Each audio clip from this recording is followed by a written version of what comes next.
Give me the go. Hey, welcome to Sunday Brunch on Let's Camp Some More. I'm at Camp Taylor, right? Yes. And I'm with Jean, and we're here as part of a larger trip, but I'm glad we ended up here. I'm going to ask my wife again to give me the cue. What am I talking about here? Just ask. Why don't you tell us a little bit about the campground, Yeah. where we're located, just a little briefing about the campground, and then we're going to have you share a favorite camping.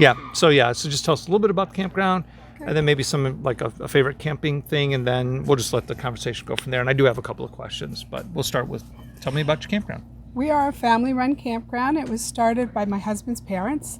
My husband actually has been the manager since he was 11. He used to just go around on Saturday morning and collect $1 from each car with a clipboard, and that's how the campground started. It actually began with one campsite, and originally his dad planned on having a hunting and fishing camp. So he built a couple of cabins over by the lake, and when somebody drove by and knocked on the door and said, "We heard you have a nice lake," which was all cut out by hand he didn't even have a chainsaw. He cut the trees by axes. And when they said they heard they had a nice lake, can they can't pitch a tent? So they let them pitch the tent, and they said, "We'll be back through this way next year. Could you have a campsite for us?" So the first campsite was because of that family. And then they decided that the zoning ordinances changed, so they couldn't have a cabin community like they originally planned, so they went to the campground. So just one straight campground. Yeah, so now we are a family-owned campground, family-owned and operated. Wow. So basically your husband has been here pretty Most much all his whole his life. life. Yeah. He was, I think, 3 when they moved up here. Wow. The campground started either 1965 or 66 was the first camper. So Wow. 50 some years. 50 some odd years. In fact, we have one seasonal here who's been here with us for 43 years. She's very upset this year because she might have to be here last year because she has macular degeneration and can't drive out just can't anymore. make it So up. I Yeah. told her, I said, "I will pick you up and bring you home whenever you want." So we might do that next season because she's been Wow. with us so long. Wow. And then how did you end up here at Well, the campground? I originally worked at Plasma Physics Lab. I worked with his brother, and he would always talk about the camp. And that's down So near I- Princeton? Princeton, yes, the Forrestal campus. So I decided I was going to come camping with a friend, and we rented the cabin, which is the building my son now lives in. But we rented that cabin, and when he was pointing to where I should park, I was watching him, and I said, "Well, if I ever get married, it'll be to him." Just based on how well he pointed to park. I guess. There was just something about Man, him, your and I felt like I'd known standards. him for years. I picked him out. Yeah. There you go. I did. See? Yeah. There is such a thing. And then we'll tell when that story another time. He asked me out on a date, and he proposed on our first date. Okay. So I've been here ever since. But you did you say yes? I did not say yes on the first date. I said yes about 10 months later after several other proposals. Okay.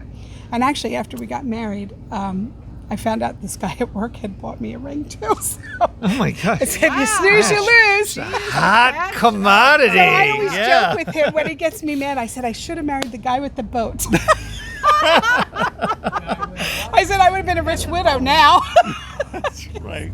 Funny. Wow. Wow. And then, and so we were inside just a little bit ago, and you started telling me about there was a time you came up, you rented a cabin. I did. After I met him, I thought, wow, I'm going to start camping because I wanted to come up and see him.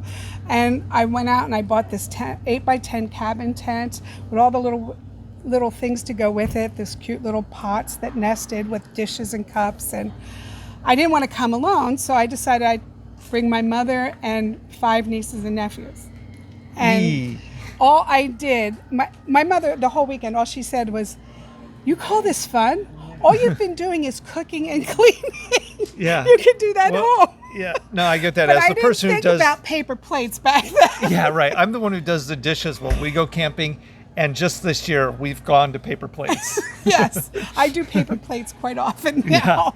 Yeah. I mean, I'm all for with the planet, Yeah, you know, but man, I actually this, later gave away that whole cute little set and said, "Here," to someone else. But yeah, our honeymoon was actually camping. We were in the back of his Toyota pickup truck. It had a little cap, and where the cap met the bed, we had a piece of plywood with a 4-inch foam mattress and all our stuff stored underneath. And that was our honeymoon. Going down to Florida and back. We can't plan to camp along the coast and up through the Smokies, but we had horrible weather.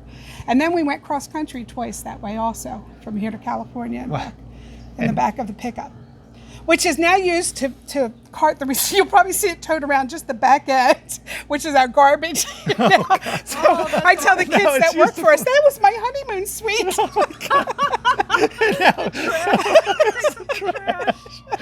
And you Now the should trash have got the boat. Yes, Steve. Wow, you've got really low standards. Oh, please, love is truly blind. Yeah, And absolutely. I must have been really much in love. 40 years we've been married, though, so I Wow, guess it was congratulations. okay. That's fantastic. And crawling in and out of the back of the Toyota. And here we are in a 34-foot motorhome. I'm going to tell you, it was the difficult part was the second year we went cross country. I found out 2 days after we were on the road that I was pregnant and I had a bladder infection. So I've seen every public toilet from here to Washington State and back. It was not easy. Oh my God. These are all, you're laughing, these are all great memories. Oh yeah, they are. They Yeah. are. It's just like it was great memories when I was pregnant with my daughter and we were living in this 20-some-year-old mobile home that had no insulation. And we came home late one Christmas Eve from my parents, and the circulating motor on the heater was always going out, so he would have to disassemble the whole thing, oil it, and put it back together, which took him like over an hour. We were exhausted. It was after midnight, and it was really, really cold and windy. So as soon as we walked in the house, we knew the heat had gone off. So he cracked the water so that it would drain, would run, so the pipes wouldn't freeze. And he started to disassemble it. I'm like, hey, let's just put extra blankets on the bed and go to bed. Right. I had on, and I am always hot. I had this. I sleep in a summer nightgown all year with a sheet. I put on long underwear, socks. I had a flannel nightgown from here to the floor. I had a hat, a scarf, and mittens. And he said, "Are you going to bed like that?" I said, "The honeymoon is over." Oh my But God. when we got up in the morning, I went to get my cereal. And we had one of those old Frigidaire refrigerators because we didn't have any money when we got married. And it was the first refrigerator his parents started housekeeping with when they got married. So it was the kind that had the little ice box where you could fit one tray of ice cubes and a half gallon of ice cream. Yeah. And it would get huge buildup of ice. So I opened the fridge, I took the milk out, I put my Kix cereal in my Ironstone bowls. Kicks. And Kix I cereal. poured the milk in and it froze instantly. Oh That's my how cold it was in there. So we put our hats and coats on with our cereal and went to his mother's and said, we need to defrost our breakfast. Oh my gosh. Nuts. Yeah, Yeah. it's Nuts. but since then I now have a motorhome. You have heat. I have heat. Yeah. Yeah. But yeah, you that live was here good. in a house. We live in a house now. Yes. On the property, but you have a motorhome that you. Yeah, I have a motorhome, and I also have, because I really love tenting, and I have a tent that slides onto the back of my van, so I can keep the thing up, and I put Yeah. a mattress in the van. I have a cot outside. I have my little electric fireplace for ambiance and heat, and then I have my cappuccino maker because I have to have my cappuccino when I'm camping. So yeah, I go both ways. Wow. Wow. Well, awesome. We're having a great stay here. I hope also, so. there's the Lakota Wolf Wolf Preserve is Preserve on the just campground. right up the It's only hill. about a half-mile hike from your Yeah. campsite. And so, yeah, make it. I wouldn't have thought about New Jersey, and I'm glad we did. You know, a lot of people think they're in Pennsylvania because they're not accustomed to this wooded part of New Jersey. Everybody thinks Yeah. of the shore for New Jersey. Yeah. But we do have some beautiful areas. Yeah. And we have about 400 acres, and we're backed by 172,000 acres of public land. So if you like to hike, you can hike from Maine to Georgia from your campsite if you want to. Very nice. Very nice. Well, thanks for being here with us. Thank you for We have a coming. special gift for you. This is a sticker, and it makes a great gift. So Thank brag to your you. friends. That's great. us. And I will put that in our window. Nice. Great. Campsite.